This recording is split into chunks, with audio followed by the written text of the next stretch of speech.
وما كنا لنهتدي لولا أن هدانا الله لقد جاءت رسل ربنا بالحق الصلاة والسلام والتحية والإكرام على مولانا ومقتدانا وهادينا ونفوسنا جد الحسن والحسين سيدا شباب أهل الجنة المكيين المدنيين الرشيد أبو الصحي أبي القاسم محمد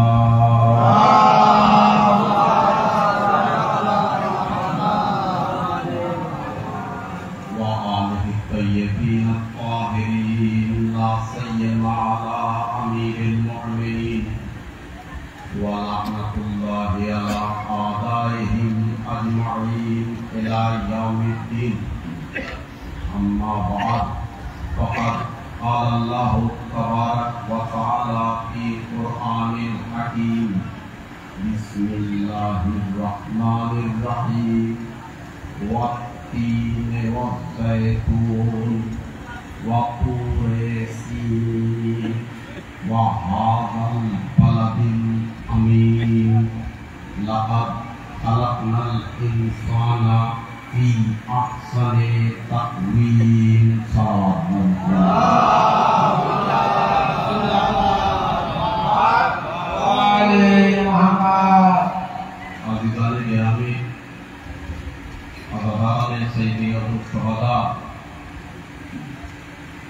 आज माशिया ग्रामे बागारे हजरते ज़ैनब सलामुल्लाह अलैहा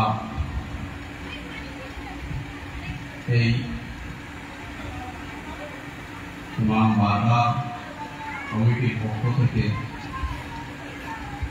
इमाम हुसैन अलैहिस्सलामेर 40 উপলক্ষে মজলিসে আপনারা হাজির হয়েছেন। 29 ভাগ মানুষ, অল্প লোকজন, আকাশের এই অবস্থা, সকলের তরফ থেকে মাসিয়া গ্রামের পক্ষ থেকে, সকল আঞ্জুমানের পক্ষ থেকে, আমিও ইমামের পক্ষ থেকে, প্রত্যেক ব্যক্তির পক্ষ থেকে আপনাদের ধন্যবাদ জানাই এবং এটাই কামনা রাখি আমরা সকলেই আজাদারে হুসাইন ইবনে আলী অর্থাৎ আমরা প্রত্যেকে তসবিহ একটি দানা, ওই জন্যে এই উদ্দেশ্যকে সফল করতে যদি আমাদের যুবকদের কোনো ত্রুটি হয়ে থাকে, কোনো খিদমত করতে যদি কোনো ত্রুটি হয়ে থাকে, মেহমানানে হুসাইন ইবনে আলী আত্মা অনেক বড়, ওই জন্যে সকলের কাছে অনুরোধ করছি এই দুর্যোগেও আপনারা এসেছেন, যুবকরা পরিশ্রম করছে, যদি কোনো ত্রুটি হয়ে থাকে তাহলে আগাম ক্ষমা প্রার্থনা আমরা চাচ্ছি। আসাদার ইমাম হুসাইন আলাইহিসসালামের আজকে এই মজলিসে পাক পবিত্র কোরআনে মাজিদের একটি ছোট্ট সূরা, সূরায়ে 3, সূরায়ে ওয়াত্তিন, সেই সূরায়ে ওয়াত্তিনের 4টি আয়াত পাঠ করলাম। উলামায়ে কেরাম, আইমায়ে জামাআত, ইমামে জুমা, তুল্লাবে হাদিস সকলে আছেন। সমাজে আগে বাড়াবো মজলিসের দিকে। সূরায়ে কোরআনে মাজিদের পবিত্র ছোট্ট সূরা, তার খুবই ভূমিকা আছে। সেই সূরার নাম ওয়াত্তিন, 3 তাকে বলা হয়। এই পবিত্র সূরার 4টি আয়াত পাঠ করলাম। বিসমিল্লাহির রহমানির রহিম। ওয়াত্তিনে ওয়াজ্জাইতুন, আল্লাহ তীরে খাচ্ছে, কসম খাচ্ছে। আর ওয়াত্তিন ওয়াজ্জাইতুন, তিন ইঞ্জির ফলকে বলা হয় ফিগ, ইংলিশ থেকে বলা হয় আতিন ওয়া জাইতুন। ফিগ ফ্রুট অর্থাৎ ইঞ্জির ফলের কসম, ওয়া জাইতুন জাইতুন ফলের কসম, ওয়া তিনে ওয়া জাইতুন ওয়া তুরে সিনিন এবং সিন পর্বতের কসম, ওয়া তুরে সিনিন সিন পর্বতের কসম, ওয়া হাদাল বালাদিল আমিন এবং এই শান্তিপূর্ণ নগরীর কসম অর্থাৎ মক্কা এবং মদিনা। ভালো করে বুঝবেন, প্রথম আল্লাহ কি দেখাচ্ছে ওয়াতিন অর্থাৎ কিসের? ইঞ্জির। ইঞ্জির ফল ডুমুরের মতো দেখতে, কিন্তু ঔষধে ভরা, বিশেষ করে পেটের রোগের জন্য খুবই ভালো। যাই হোক, অল্প মজলিস করবো এবং কমিটির কাছে অনুরোধ, টাইমটা আমাকে একটু বলে দিলে ভালো হয়। 1 ঘন্টা সভাপতি সাহেব আদেশ করলেন, ইনশাআল্লাহ চেষ্টা করবো 1 ঘন্টার ভিতরে মজলিস শেষ করা। যারা রান্না করছে তারা যেন চেষ্টা করে 1 ঘন্টার ভিতরে মাংসটা রান্না করার। ওয়াতিনে ওয়া জাইতুন ইঞ্জিরের কসম এবং জাইতুনের কসম। কটা হলো? 2টি কিরে। কটা? 2টি। তৃতীয় ওয়া তুরে সিনিন সিন পর্বতের কসম, যে পর্বতে হযরতে মূসা আলাইহিস সালাম 40 মুমিনকে নিয়ে গিয়েছিল আল্লাহকে দেখানোর জন্য। আল্লাহর একটি নূর এসে, সবাই জানেন, পর্বত পুড়ে সাকার হয়ে সরলার মতো হয়ে গিয়েছিল। সেই পবিত্র তুর, এবং পাহাড় তো ছোট হয় না, বহু বড়। সেই পর্বতে গিয়ে হযরতে মূসা আল্লাহর সঙ্গে কালাম করত, কথা বলতেন।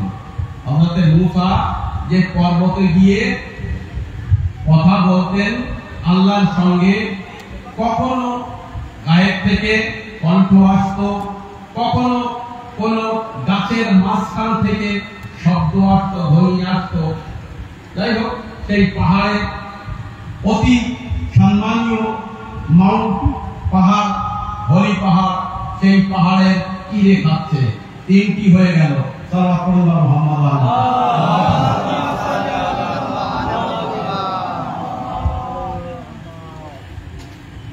একবার সাল্লাল্লাহু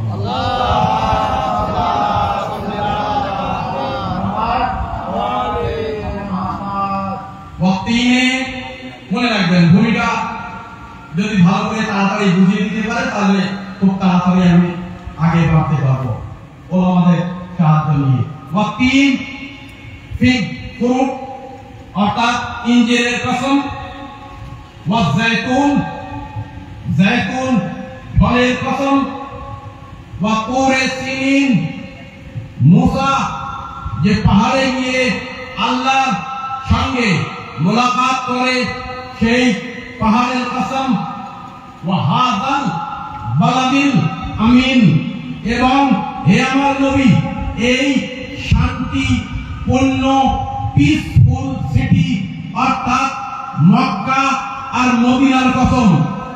1 2 3 4 চতুর্থর ভিতরে 2টি আছে, মক্কা আর মদিনা। নেক পাক পরওয়ারদিগার 4টি কসম, কিন্তু 5টি জিনিস। শুধু মক্কার কসম থেমে গেলে হতো, কিংবা মদিনার কসম থেমে গেলে হতো। পঞ্জতনী আজাদার বসে আছেন, হয়তো পাক পরওয়ারদিগার বলবে এই 5টি জিনিস উচ্চ জিনিস, বুলন্দ জিনিস, সম্মানীয় জিনিস। আরে আগামী জেনারেশনে এই 5 জনের মাননেওয়ালাই এর ব্যাখ্যা শুনবে। ওই জন্য 5টি জিনিসের কসম খেয়ে তারপরে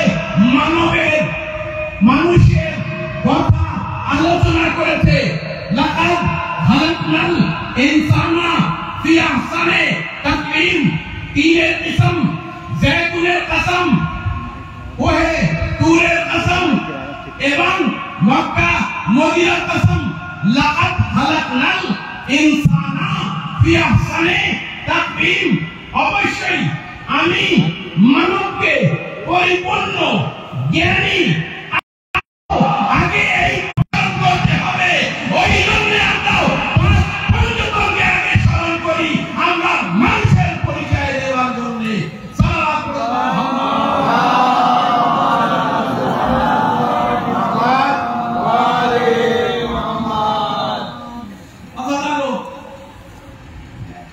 পাঁচটি কিরে খাবার পরে পাক পরবর্তীকার আপনাদের আমাদের মানুষের কথা আলোচনা করছে।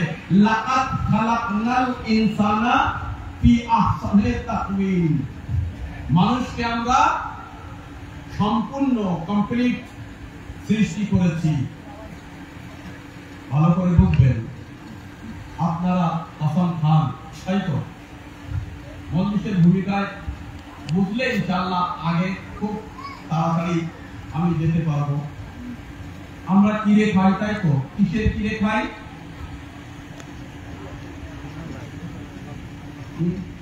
আল্লাহর কিরে। আল্লাহ কোথায় থাকে? আল্লাহ কোথায় থাকে? সব জায়গায়। কিন্তু যখন আল্লাহর জন্য ইশারা হয় উপরের দিকে, আমরা কিরে খাই? কোরআনের কিরে। কোরআন কোথায় থাকে? কোন ঘরে কোরআন নিচে থাকে না। তাহলে বুঝবেন কোরআন কোথায় থাকে? উপরে। আমরা আলম পাকের কিরে খাই। আলম পাক কোথায় থাকে? উপরে। আচ্ছা, যুবকদের শিশুদের বোঝানোর জন্য আমরা কিরে খাই? আমার মাথার কিরে। আমার হিন্দু ভাইরা বলে আমার মাথা দিবে। কখনো শুনেছেন আমার পার কিরে? পাও তো মানুষের অংশ, এও তো উত্তম সৃষ্টি, বলুন তাই কিনা? ঠিক বলছি তো? কেউ বলে আমার এই কেড়ে আঙুলের কিরে? শুনতে পেয়েছেন? আজ পর্যন্ত শুনেছেন কেউ বলেছে আমার পার পাতার কিরে? বললে কি অসুবিধা হবে? এই পুরো পা নিয়ে, তারপরে তো আপনি মানুষ, পা নিয়েই তো আমরা মক্কায় যাই। পা যদি খুব খারাপ জিনিস হতো তাহলে পা বাড়ি রেখে হজ করতে যেতাম। পা বাসায় রেখে আমরা কারবালায় যেতাম। পা বাসায় রেখে আমরা ইমাম বাড়িতে যেতাম। যেতে পারবো? পা আগে যাবে, পা আগে যাবে। তার সত্ত্বেও আমরা যখন কসম খাই তখন মাতার কসম। কারণ কি জানেন? কসম এমন জিনিসের খাওয়া হয় যে যেন উচ্চ স্থান থাকে, উচ্চ স্থান থাকে, নিম্ন স্থানে কোন কসম হয় না। আল্লাহ তাবারক ওয়া তাআলা বলছে লাকাদ খালাকনাল ইনসানা ফি আহসানি তাকওয়ীম, মানুষের সৃষ্টির আগে যে আমি এত সুন্দর সৃষ্টি করেছি তার আগে চারটি কসমকে বিশ্বাস দিচ্ছে। ভালো করে বুঝুন তো। হয়তো একটু অসুবিধা হচ্ছে শুনতে, কিন্তু মাইকটা একটু আব্বাস বেশি কথা দিও না, আমারও কষ্ট হচ্ছে। পরপর 7 দিন মসজিদ পড়তে হবে। আর এই মহরম থেকে এখানে তো ডেলি একটা মজলিস পড়লে হয়ে যায়। উর্দু থেকে মজলিস স্পিডে পড়তে হয়, জোরে চিল্লাতে হয়, যাই জানে। ঠিক আছে, শুনুন, আমি একটা উদাহরণ দিই, ভালো করে বুঝবেন। মানুষের ভিতরে আর পশুদের ভিতরে পার্থক্য কি? ওলামারা বসে আছেন, আমরাও জানি, বাচ্চাদের জন্য পার্থক্য কি?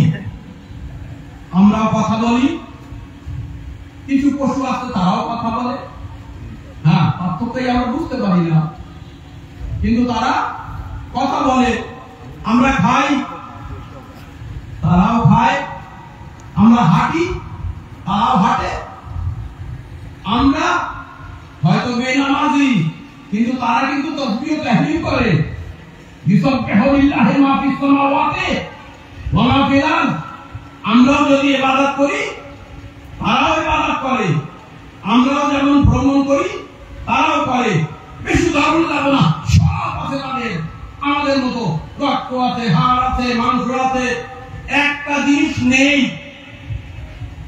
যার জন্য আমরা উত্তম, সেই জিনিসটা কি?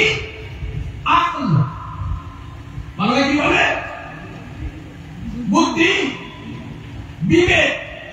ভালো করে বলুন। আমার না হলো না কেন? আর ওদের সব আছে, আমাদেরও তাই আছে। ওদের গায়ে যত শক্তি, আমাদের গায়ে যত শক্তি। হাতির মতো শক্তি আছে আপনার? না।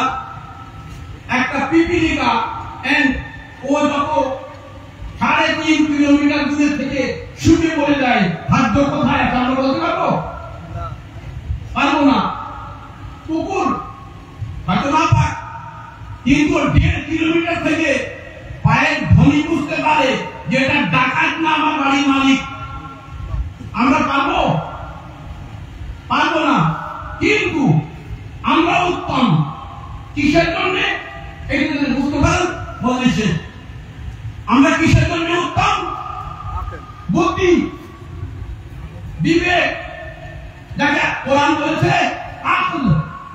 কোরআনে বহু জায়গায় আকল অক্ষরটি ব্যবহার হয়েছে, আর ভীষণ গুরুত্ব দিয়ে ব্যবহার হয়েছে। ভালো করে বলবেন। আকল যদি না থাকে, পশুর থেকে অধম হয়ে যায়। উদাহরণ দেই, ধরুন এখানে এক ব্যক্তি এসেছে, লম্বা, চওড়া, হ্যান্ডসাম, সুন্দর দেখতে মানুষ, বডি বিল্ডার, ফেমাস ব্যক্তি। সঙ্গে সঙ্গে যাবে, তার সঙ্গে সাক্ষাৎ করতে, হাত মিলাতে, ফটো তুলতে যাবে কিনা বলুন? ঠিক আছে। উদাহরণ আরেকটা দেই। এই মুহূর্তে অচেনা এক মাওলানা আসলো, পোশাক সার্থিক, চেহারা অপূর্ব দেখতে, নুরানি চেহারা, ড্রেস কমপ্লিট, মুখ থেকেই এত সুন্দর, তার সঙ্গে ফটো নিতে ইচ্ছা হয়। উদাহরণ দিচ্ছি, যদি ওখানে আসতে আসতে আমরা তার কাছে চলে গিয়েছি, এমন সময় এক যুবক যদি একটু ইশারা এইদিকে করে দেয়, এদিকে দেখবেন, যদি একটু ইশারা করে দেয়, ব্যাস, যে মাওলানা, বডি বিল্ডার ও ফেমাস ব্যক্তি, সবই ঠিক, সুন্দর দেখতে, শক্তি আছে, রূপ আছে, সবই ঠিক, কিন্তু তার কাটা বুদ্ধি নেই, পাগল। যত বেশি শক্তি, মানুষ তত শক্তিকে দৌড়ে উল্টা দিকে চলে যাবে। জানিয়া পাগল কি করে বসে ফটো নিতে ক্যামেরায় ভেঙে দেবে? তাহলে মানুষের যদি বুদ্ধি না থাকে, তার কোনো দাম নেই। আমাদের বাসায় পোষা গরু, তার কাছে যাই, কিন্তু যদি বডি বিল্ডার বুদ্ধি না থাকে, তার কাছে যেতে ভয় পাই। জানি না কোন ঠিকটা মারবে, কোন ইট মারবে। তাহলে বুদ্ধি না থাকলে মানুষের কোনো মূল্য নেই। আবার বলছি, বুদ্ধি না থাকলে মানুষের রূপ কোনো দাম নেই। আছে? চুপ করে থাকলেন কেন? হ্যাঁ, তাহলে আমারও ভালো লাগবে যে হ্যাঁ কথা বলছে নাকি। মানুষের শক্তি আছে, বুদ্ধি না থাকলে, আকল না থাকলে, নিজে চিন্তা করে দেখবেন, তার পাশে গিয়ে বসতে ভয় লাগবে। যদি আকল না থাকে, ভালো করে চিন্তা করে দেখেন, আপনার ছেলের জন্য কোন মেয়ে দেখতে গিয়েছেন, খুব সুন্দর ড্রেস, 1 লাখ টাকা ড্রেস, সুন্দর দেখতে, কিন্তু তার কেউ যদি বলে পাগল, যাবেন? আত্মীয়তা করবেন? মনে হয় কিছু লোক করবে, তার মাথায় নাড়া যায় না, জিত তো কেউ নাড়া যায় না, মাথা তো নাড়া দিচ্ছে কিছু লোক। যাই হোক, আমি এই জন্য বলছি যে 1 ঘন্টার মধ্যেই ঘটেছে, কিন্তু ওই পর্যন্ত বার্তাটা পৌঁছতে হবে, তারপরে সঙ্গে না দিলে মধ্যেই হয় না, চলে যাবেন। কি ব্যাপার? রূপ আছে, বুদ্ধি নেই, চলবে না, চলবে?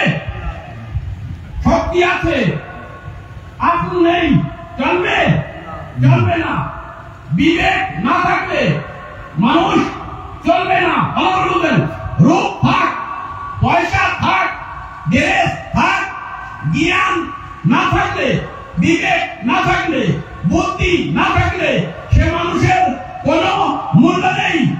ইসলাম ধর্মে নামাজ পড়াতে যাব, ইমাম সাহেব নির্বাচন করব, বালিগ হওয়ার পরে দ্বিতীয় শর্ত আকল যেন সালিম থাকে, তাই তো? বুদ্ধি যেন হয়। আমি ডাক্তারের কাছে যাব, কেউ যদি বলে ডাক্তারের কিন্তু আকল নেই, যাব? যাব না। আমি ইঞ্জিনিয়ার নিয়ে আসবো, ইঞ্জিনিয়ারের যদি পাশের বাড়ির লোক বলে হ্যালো ইঞ্জিনিয়ার বটে, কিন্তু ওর আকল নেই, কোন কাজে রাখবে? আপনি নিয়ে আসবেন? আপনি ড্রাইভার যার হাতে পুরো জীবন আপনার পরিবার নিয়ে যাচ্ছেন, হঠাৎ আমি যদি বলি এই ড্রাইভার খুব ভালো, খুব পাকা, কিন্তু এর আকল নেই, নেবেন না? নেবেন না। ভালো করে বলবেন।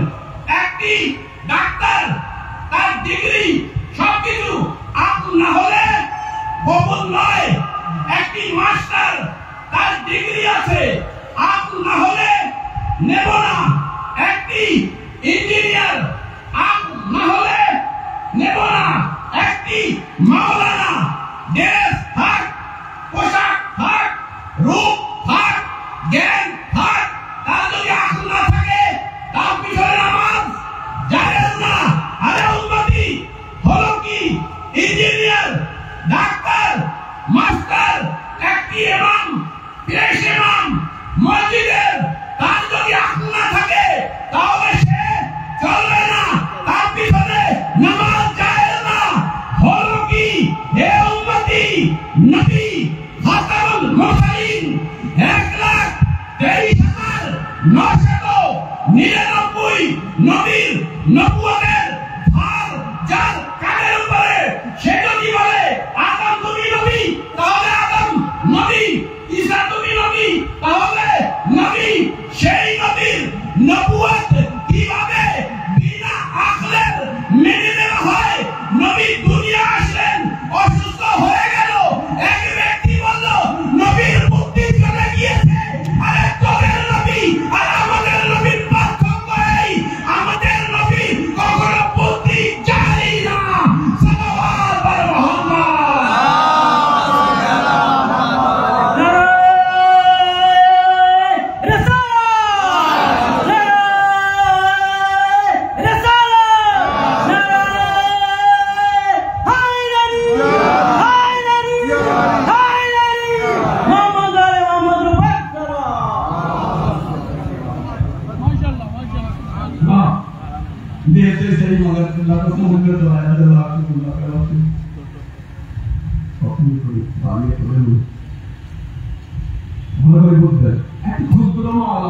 ছোট্ট মসজিদে এমনি বানা, ছোট্ট মসজিদে ক্ষুদ্র মাওলানা যদি আমি নেই, রূপ, চেহারা, টাকা পয়সা, সুন্দর বাইক সব আছে, কিন্তু কেউ যদি বলে আকল নেই, তার পিছনে নামাজও জায়েজ না। 1,23,999 নবীর সরদার এক ব্যক্তি এসে বলে এনার জ্ঞান হয়েছে, অর্থাৎ আকল হারিয়েছে। আল্লাহু আকবার। কখনো মানা যায় না, তার পিছনে নামাজ পড়া যায়। বাস এই পার্থক্য। আমাদের নবী এমন যে জন্মের পরে দুনিয়ায় আসার পরে শেষ পর্যন্ত তার পিছনে নামাজ পড়া যায়, আর দুনিয়ার নবী এমন কিছুদিন তার পিছনে নামাজ পড়া যায় না। তাদের মতে এই পার্থক্য ভালো করে বুঝবেন। মানুষের ভিতরে আর পশুদের ভিতরে পার্থক্য কি? আকল। আমাদের আকল দিয়েছে, আমাদের বুদ্ধি দিয়েছে, কিন্তু এর ভিতরে আর একটি কথা বলি, কাজও দিয়েছে। প্রত্যেকে কাজ আছে নাকি? বেকার বেকার সৃষ্টি করেছে না? করেনি। হয়তো কাজগুলো আমরা বুঝি না, কিন্তু প্রত্যেকের একটি দায়িত্ব আছে। জানেন, এই যে মশা আমাদের গায়ে কামড়ায় না, আমাদের পর্যন্ত কামড়ায়। বৈজ্ঞানিকরা বর্তমানে বলছে পৃথিবীর বুকে যদি পুরো মশাগুলো ধ্বংস হয়ে যায়, এর তাল সামলাতে পারবে না। এই ভূমির এই মাটির তাল সামলাতে পারবে না। এই দরকার আছে। বিষয়টা বুঝলেন? প্রত্যেক জীবজন্তুর আল্লাহ কাজ দিয়েছে। এক ব্যক্তি, উদাহরণ দিচ্ছি, বান্দরের বলল, হে বান্দর, তোর কাজ কি রে? তো বললো, আমাকে আল্লাহ সৃষ্টি করেছে লাফানোর জন্য। এদিক থেকে ওদিক, ওদিক থেকে ওদিক, হ্যাঁ, লাফানোর জন্য। বললো, তোর কত বছর ধরে লাফাতে হবে? তো আমার বয়স 40 বছর। 40 বছর ধরে লাফালাফি আপনি পারবেন? ভালো করে বলতেন, আমরা পারবো? বলছে, দেখা হয়েছে গাধার সঙ্গে। গাধার বলছে, তোর কাজ কি রে? আর বলিস রে, বিশাল পাত্র, সারা জীবন বোঝা বইয়ে নিয়ে যেতে হবে। কত বছর ধরে কথা বলবি? 35 বছর আমার বয়স, আমরা পারবো? পারবো না। হ্যাঁ, ঘোড়া বলতে, ঘোড়া তোর কি জন্য সৃষ্টি করেছে? সারা জীবন আমার কাজ দৌড়তে হবে, দৌড়িয়েই যাচ্ছি। হ্যাঁ, বয়স কত? 29 বছর পর্যন্ত, 30 বছর পর্যন্ত আমার জীবন। পারবেন? পারবো না। অন্য বহু পশু উদাহরণ আছে, মানুষের কাছে পৌঁছে পৌঁছে, যে মানব তোমাকে কি জন্য সৃষ্টি করেছে? না লাফানোর জন্য? দরকার হলে লাফাতে হবে, নইলে খানায় পড়তে হবে, দরকার হলে দৌড়তে হবে। আমরা আর বাইরে দৌড়ে যাই। আমরা কিন্তু নবীর ফেলে পাহাড়ে দৌড়াই না। দৌড়ানোর পার্থক্য আছে, কোথায় দৌড়াতে হবে সেইটা বুঝতে হবে। গাধা, ওর একটি কাজ আছে। মানুষের কাজ কি? মানুষের কাজ হলো চেষ্টা করা। ভালো করে বলবেন, বিশেষ করে শিশুদের জন্য মনোযোগ করছি। মানুষের কাজ কি? চেষ্টা করা। মানুষের কাজ কি? রিসার্চ করা। আমাদের বাঙালি শিয়া কমের উপরে, বাঙালি মুসলমানদের উপরে এই কথাটি জাহির ও ওয়াজে ও আশকার পরিষ্কার হওয়া দরকার। এই কম যদি আমরা চেষ্টা না করি, তাহলে পশুদের ভিতরে আমাদের ভিতরে কোনো পার্থক্য নেই। আমাদের উন্নতির একটি রাস্তা, আমাদের চেষ্টা করে যেতে হবে। আর দ্বিতীয়, রিসার্চ করতে হবে। যে যাই বলবে চুপচাপ মেনে নিলাম, যে যাই করবে চুপচাপ মেনে নিলাম, এটা কিন্তু জীবিত কর্মের চিহ্ন নয়। আপনার পরিচয় আপনাকে রিসার্চ করতে হবে, আপনাকে চেষ্টা করতে হবে। যদি চেষ্টা করতে থাকেন, রিসার্চ করতে থাকেন, তাহলে আপনারা জীবিত কম, আমরা জীবিত কম। আর যেদিন আমরা চেষ্টা বন্ধ করে দেব, অন্যের ভিতরে আমাদের ভিতরে পার্থক্য কিছু থাকে না। শরীয়ত ল্যাঙ্গুয়েজ বলি, ওলামাদের মাঝখানে তামাম দুনিয়ায় মুসলিম আছে, ফিরকা আছে, আইন আছে, ধর্ম আছে, শরীয়ত আছে, কিন্তু রিসার্চের দাওয়ালা সকলে বন্ধ। কেউ অমুক ইমামের কাছে দরজা বন্ধ, ফতোয়া বন্ধ।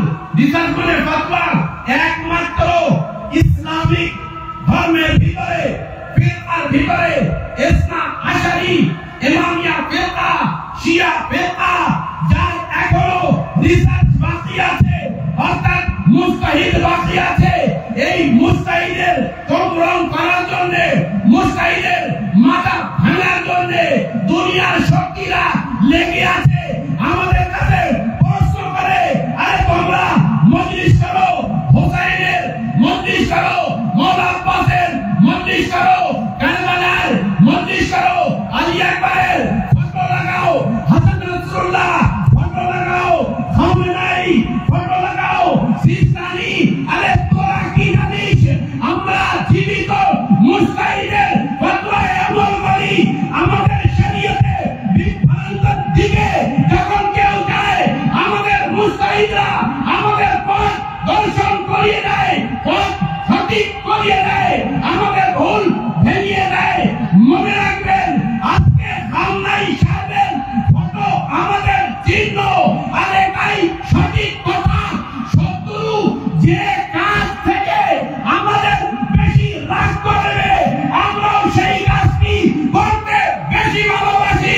তোরা যদি খামনাইর একটা ফটো দেখে ভয় পেয়ে যাস, আমাদের যুবকদের প্রতিদিন যুবকের হাতে খামনাইর ফটো থাকবে, আমরাও নারা দেব লব্বাইক ইয়া খামেনাই, লব্বাইক ইয়া সিস্তানি। সালাওয়াত পড়ুন মোহাম্মদ।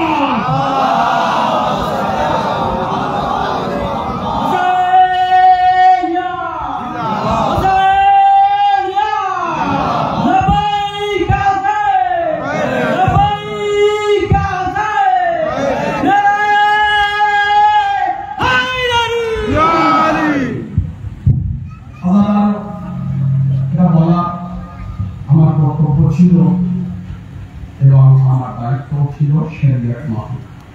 মনে রাখবেন আপনাদের যারা শত্রু, অর্থাৎ ওপেনলি বলি দুনিয়ার সুপার পাওয়ার অর্থাৎ আমেরিকা, ইসরায়েল, আজাদারির মাধ্যমে মনে রাখবেন যে কাজটি ওদের বেশি রাগান্বিত করে, মনে করতে হবে এই কাজটি আমাদের বেশি করতে হবে। হযরতে আলী আলাইহিস সালামের যে জুলুস আমরা করে করে মায়েরা এদিকে সুপার পাওয়ার ইমামিয়াদের শত্রুদের মাথা ঘেপে যায়, ভয়েতে কাঁপে। অতএব সেই প্রোগ্রাম আমাদের বেশি করতে হবে। খামনাই সাহেবের, সিস্তানি সাহেবের ফটো দেখে যদি শত্রু হোয়াইট হাউসে বসে তার বুক চেপে যায়, তাহলে একদিন আসবে ইনশাআল্লাহ আমরা হোয়াইট হাউসের খামনাই সাহেবের ফটো লাগিয়ে দেব। ওপেন বলছি, ভিডিও হচ্ছে। কারণ এই ফটো কোন নায়কের ফটো না, মনে রাখবেন। এই ফটো কোন সিনেমার হিরোর ফটো না, এ সত্যিকারের হিরো, এ সত্যিকারের পেহলওয়ান। এই এক হাতের আঙুল দিয়ে পুরো দুনিয়া কাঁপিয়ে দেয়, সত্যের উপরে থাকে, যার আঙুলের তসবিহ ছাড়া কিছু থাকে না। আবারও মনে রাখবেন জায়গায় জায়গায় খামনাই সাহেব, সিস্তানি সাহেব, হাসান নাসরুল্লাহ ওরা মনে করেছিল হাসান নাসরুল্লাহকে শহীদ করে তার চিন্তাকে মুছে দেবে, কিন্তু মনে রেখো হোসাইনির চিন্তা কখনো মিটবে না। যতদিন পর্যন্ত দুনিয়া থাকবে হোসাইনি চিন্তাধারা দিনের পরে দিন বাড়তে থাকবে, হোসাইনের চিন্তা বাড়তে থাকবে। এর মেটাতে শত্রুরা পারবে না, ওদের দুঃখই হলো এটা। যাই হোক, আদাবারও মেন আমার পেগাম, আমার বার্তা আমি পৌঁছে দিলাম। আপনারা উপস্থিত হয়েছেন মজলিসের জন্য। আর এখানে আমাকে আসার পরে সকালে যে বিষয়টি দেওয়া হয়েছে সেটা দেওয়া হয়েছে হাবিব ইবনে মাজাহির, তাই তো? হাবিব ইবনে মাজাহিরের জীবনী, ইতিহাস, তার বায়োগ্রাফি। হাবিব ইবনে মাজাহির, তার সত্যিকারের নাম হাবিব পড়ে গেল, হাবিব হয়ে গেল, মাজাহিরের সন্তান। হাবিব ইবনে মাজাহিব। দেখুন কোরআনের ভিতরে 1,24,000 নবীর জিক্র আছে, কিন্তু সকলের নাম আছে। কটি নবীর নাম আছে? কটি নবীর নাম আছে? জাযাকুমুল্লাহ, জাযাকুমুল্লাহ। সবাই বলতে পারি, সবাই জাযাকুমুল্লাহ। কটা নবীর নাম আছে? 23 জন, 24 জন, ম্যাক্সিমাম 25 জন। কারণ হযরত লোকমানকে যদি নবী হিসেব করা হয় তাহলে 25, আর তানাকে যদি নবী হিসেব না করা হয় বিতর্ক বিষয় আছে, ওই জন্য 24 ভিতরে ডাইরেক্ট নাম 23 জনের আছে, আর একজনের নাম নেই, উপাধি যেটা বিখ্যাত, ওই জন্য বলা হয়। তাহলে কমপ্লিট কি বলতে হবে? 23 জনের নাম, 24 জনা উপাধি ধরে, আর 25 জনা হাকিম লোকমানের নিয়ে। এগুলো জানার দরকার, ঠিক? আরেকটি কথা জিজ্ঞেস করি, কোরআনের মাজিদের ভিতরে এই দুনিয়ার একটি নারীর নাম আছে মাত্র, এছাড়া কোন নারীর নাম নেই, কোন নারীর নাম নেই। ইশারা আছে অমুকের স্ত্রী, তমুকের স্ত্রী, হযরত লূতের স্ত্রী, কিন্তু নাম কোন নারীর চ্যালেঞ্জ থাকলো, কোন নারীর নাম নেই। সে নাম আইন থেকে হোক আর গায়ন থেকে হোক, কারোর নাম নেই। একটি নারীর নাম আছে, সে নামটি কার? হ্যাঁ, হযরত ঈসা আলাইহিস সালামের মা। তার নাম কি? মারিয়াম। একটি মাত্র নারীর কোরআনে কিন্তু নাম এসেছে, তাও মারিয়ামে মুকাদ্দাস। আর কত জায়গায় এসেছে জানেন? 13টি জায়গায় হযরতে মারিয়ামের নাম, হযরতে মারিয়ামের নাম কোরআনে মাজিদে। এইরূপ কোরআনে মাজিদে দুইটি নবী, এক শ্রেষ্ঠ নবী, উলুল আজম নবী, তানার লাকাব হাবিব। তানার লাকাব হাবিব কোন নবী? হযরতে মুহাম্মদ মুস্তাফা সাল্লাল্লাহু আলাইহি ওয়া সাল্লাম।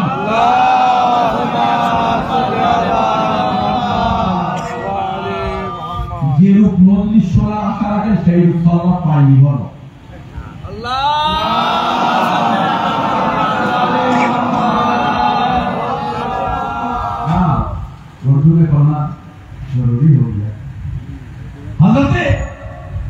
শেষ নবী মুহাম্মদ মুস্তাফার লাকাব হলো কি?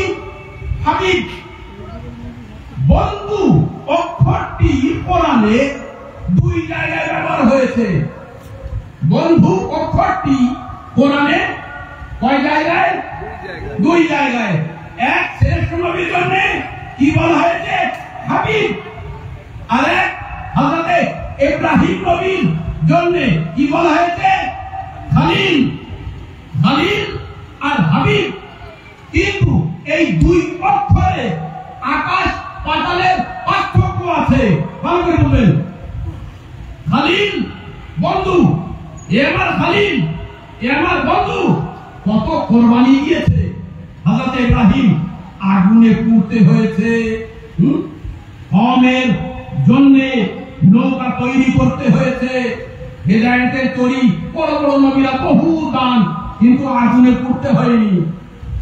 ইব্রাহিম নবী আগুনে পুড়তে হয়েছে, বহু বলিদান দিতে হয়েছে। তারপরে গিয়ে তুমি হলে খলিল। খলিল মানে কি জানেন? বন্ধু। আর হাবিব মানে বন্ধু। একটি পার্থক্য আছে, সবাই হয়তো জানেন, তাও বলে যায়। খলিল আর বন্ধু। এ আমার হাবিব, আপনি হাবিব, আল্লাহর হাবিব। আর ইব্রাহিম আল্লাহর খলিল। খলিল মানে এমন বন্ধু যাকে নিচে থেকে উপরে পৌঁছে যায় বন্ধুত্ব।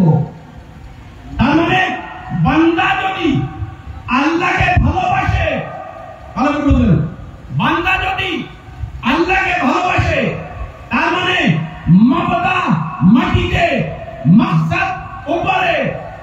গোড়া শিকড় মাটিতে, ভালোবাসা যদি উঁচুর দিকে যায়, সম্মানের দিকে যায়, উচ্চ ব্যক্তির দিকে যায়, তাহলে তাকে বলা হয় খলিল। খলিল ইব্রাহিম নবী আল্লাহকে এত ভালোবাসতেন যে তার লাকাব হলো খলিল খোদা। আর হাবিব তার মানে আল্লাহ যাকে বেশি ভালোবাসে তাকে বলা হয় হাবিব। আমাদের নবী এই একটি ফজিলত, হে ইব্রাহিম তুমি কুরবানি দিয়েছো, তুমি ইসমাঈলকে জবাহ করেছো, তুমি আগুনে পুড়েছো, কিন্তু তুমি খলিল খোদা অর্থাৎ আল্লাহকে এত ভালোবেসেছো যে আল্লাহ তোমার লাকাব দিয়েছে খলিল। কিন্তু আমার নবীর ফজিলত, আমার নবীকে আল্লাহ এত বেশি ভালোবেসেছে যে আল্লাহ নিজে নাম দিয়েছে আমার মুহাম্মদ হলো হাবিব। হাবিব তার মানে উপর থেকে যত বেশি ভালোবাসা হয়, নিশ্চয়ই বুঝতে পেরেছেন হাবিব ইবনে মাজাহির। এখানে হোসেন আর হাবিব, উত্তর দিকে কে? হোসেন। হোসেন হাবিবকে এত ভালোবাসতো যে হাবিব তার নামই অরিজিনাল পড়ে গেল হাবিব হোসেন। হাবিব ইবনে মাজাহির আজাদার হাবিব ইবনে মাজাহির আমিরুল মুমিনিনের যুগে ইমাম হোসেন আলাইহিস সালামের সঙ্গে সাক্ষাৎ করতে আসেন। বাবা হোসেনের বাবার সঙ্গে সাক্ষাৎ করছেন, আর ছেলের সঙ্গে সাক্ষাৎ করছেন। একদিনের বন্ধুত্ব, এত মায়া জড়িয়ে গেল যে পৃথিবীর বুকে যেখানে যেখানে হোসেনের নাম, সেখানে সেখানে হাবিবের নাম। যেখানে যেখানে হোসেনের জিক্র, সেখানে সেখানে হাবিব ইবনে মাজাহিরের জিক্র। আপনারা তখন হাবিব একবার বাবা উঠে চলে যাচ্ছে, আকাকে বললেন, আকা মওলায়ে কায়নাত একদিন আমার বাসায় আপনি আসেন, আপনার দাওয়াত থাকবে। হাবিবও নিজের আকা হোসেন ইবনে আলীকে বললেন, আকা আমি আপনাকে দাওয়াত দিচ্ছি আমার বাসায়, দাওয়াত গ্রহণ করুন। দাওয়াত গ্রহণ করলেন, চলে গেলেন। আমরা ইমাম হোসেনের আশিক, ইমাম হোসেনের প্রেমিক, আমরা ইমাম হোসেনের আজাদার, আমরা দাবি করি হোসেনের পাগল, নাহনু মজনুনুল হোসেন। আমরা হোসেন পাগল। কেমন হবে হোসেন পাগল হতে হবে? ইতিহাস আমাদের দেখিয়ে দিয়েছে। একদিন